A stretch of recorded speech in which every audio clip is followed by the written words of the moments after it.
Hello friends, welcome.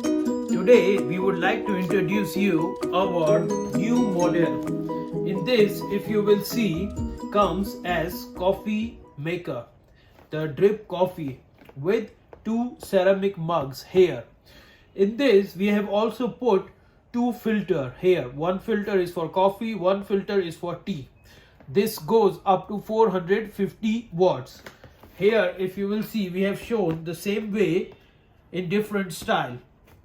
Coffee maker with two ceramic mugs and drip.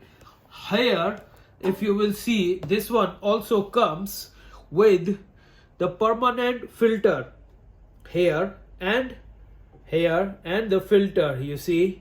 No need the paper filter, and also comes with spoon.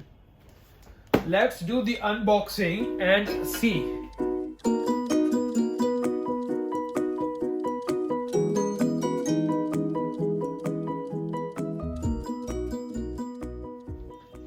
Come here friends. Now if you will see this side, this is the holder, permanent holder. So one filter you can use for coffee, one filter you can use for tea.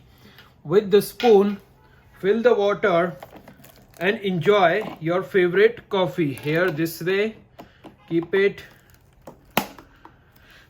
Nice, beautiful design, stainless steel finishing with two ceramic mugs. Have a look friends. Here this one, this time. Thank you so much.